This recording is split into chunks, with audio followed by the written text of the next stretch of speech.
Trump spoke for a couple of hours. A real creep show. But Bob Seska, writing at Salon, points out something. I think it's been pointed out before, but not the way he does. He calls it Donald Trump's CPAC creep show. And he says it's clear evidence of a profound crisis. He writes, if you've only watched the clips and highlights from Trump's CPAC speech last Saturday, you're not getting the full picture of the explosive horror show that is the worsening status of the president's mental health. For reasons that defy comprehension, I decided to watch the whole thing live. Now, Kathy watched the whole thing on rebroadcast or on.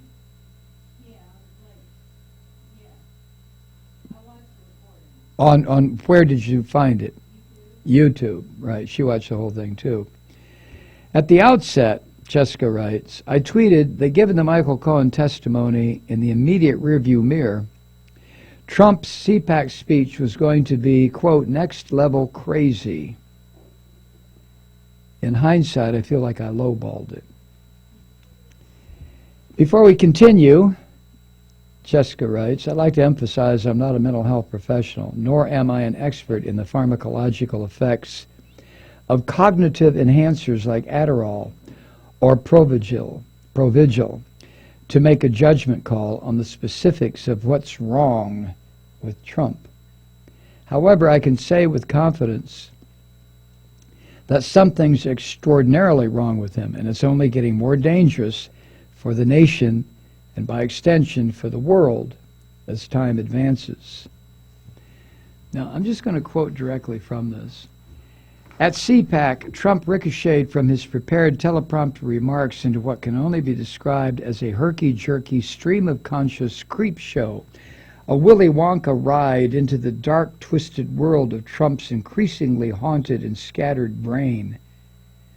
There was sweaty, red-faced performance art, American flag leg humping, bizarre and often shouty anecdotes leading nowhere, insults and obscenities directed at his enemies, both real and imagined, mean-spirited attempts at jokes, unabridged fear-mongering about infanticide and murderous immigrants, bug-eyed facial contortions more terrifying than the Momo Challenge, and other knee-jerk outbursts that defy description. Remember during the 2016 campaign when Trump mocked Serge Kovaleski's disability? Remember that? Imagine that for 2 hours and 20 minutes from a man who now has the nuclear launch codes in his pants pocket. The president is unfit to continue serving. This is a crisis. Indeed, no president before and especially since Trinity, the nuclear explosion, has acted like this in public until Trump. Why? It's chiefly because presidents with access to weapons of mass destruction, specifically on an American nuclear arsenal that could destroy the world 1,000 times over, those people are elected partly based on their sobriety and mental stability. We need our presidents to have immensely sound judgment so that the use of the aforementioned nuclear codes is preceded by sound thought, emotional clarity, and informed deliberation. Trump appears to possess none of these traits, nor is he inclined to even fake it. His judgment was never stellar, and it's only disintegrating further as the rigors of the job worsen while law enforcement is closing in on him. Again, Jessica writes, I don't possess the psychological expertise to diagnose whether his behavior is reflective of mental illness or whether it's politically motivated act for the enjoyment of the red hats. If it's an act, it's just as bad and still perhaps indicative of a mental health condition. In and of itself, acting like a mentally ill chief executive a mad king, displays an absence of sound judgment, highlighting a disconnect from social and political norms, as well as telegraphing a profound degree of ignorance about why such an act is unacceptable. Somewhere along the line, though, this became perfectly acceptable behavior inside the Fox News biosphere.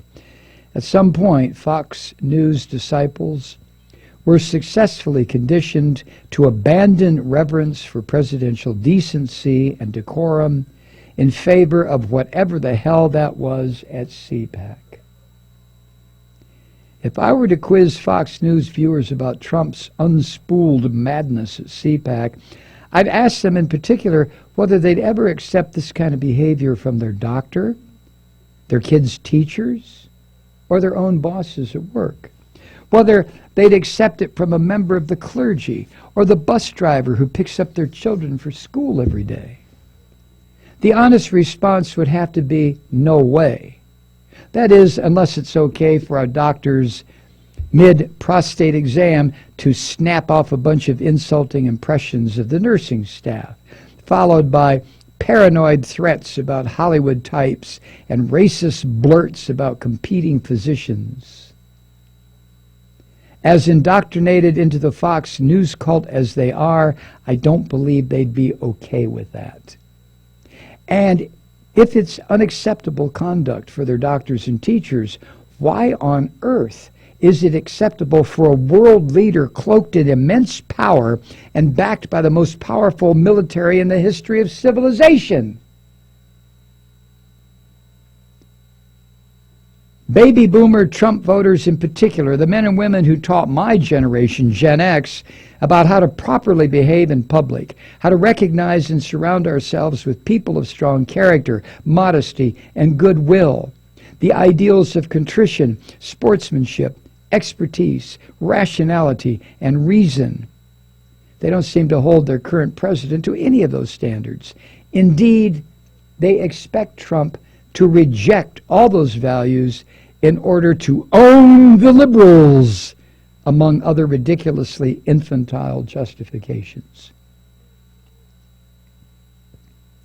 When I observe these people, as I did on Saturday, wildly swooning when Trump mockingly impersonates everyone from his military generals to his political foes, when they cheer for his childish flailing and his total rejection of the dignity of the presidency, to the point where he insultingly mocks the very notion of being presidential, I wonder to myself whether they grasp how badly they've sold out their own morality for the sake of petty grievances and racial entitlement. I wonder if they realize that they've forsaken the social compact in order to support this glorified street hustler. Tens of millions of Americans have abandoned it all for the sake of propping up a well-documented con man who's only in this, in Michael Cohen's words, for, quote, the world's greatest infomercial, end quote.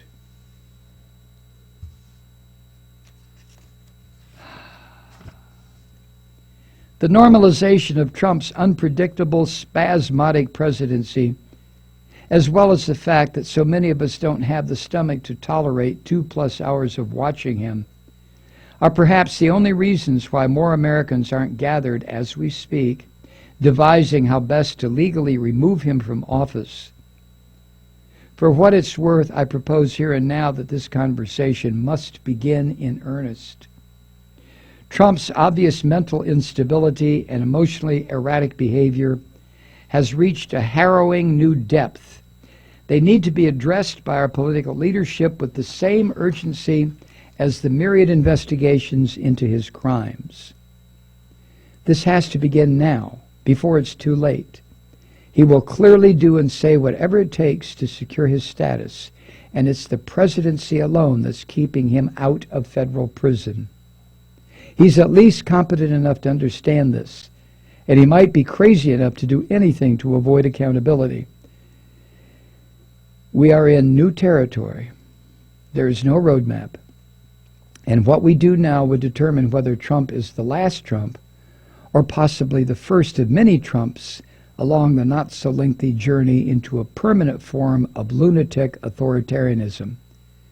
It's time to take his madness seriously now, before he levels up again.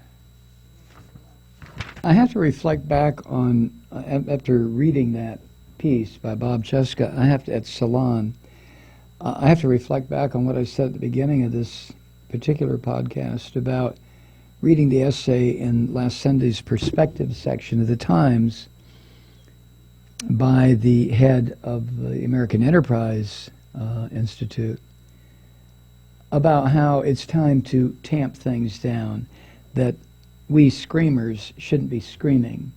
We, among those of us who are calling the son of a bitches sons of bitches, who are calling the racist pigs, shouldn't be doing that. And I like I said earlier tonight, after thinking about what I read and applying it directly to me, because I felt like the guy was writing directly to me,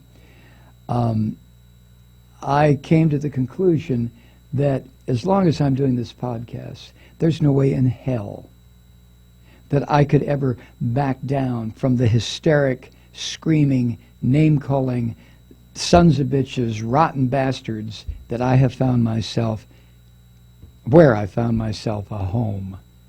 It's just not going to happen. Hi, Truth Seekers. Mike Malloy here. As you know, we've switched formats and are now broadcast exclusively on the Progressive Voices Network. So that means you get fewer program interruptions, no corporate commercials, and lots of profanity. But our format change also means some of our radio listeners no longer hear the program. It's been a while since I mentioned our podcasts, so you may have forgotten that there is a way to listen to this program anytime you need a good dose of screaming. Visit MikeMalloy.com and subscribe to our podcasts. You have your choice. You can listen to the ranting with the audio podcast or listen and watch me lose control with a video podcast subscription. As a podcast subscriber, you can download the program to your mobile device and take me with you wherever you go. And if you have a friend who needs a dose of truth-seeking, you can give a gift subscription as well. That's MikeMalloy.com, and never miss a minute of the uncensored fun and frivolity.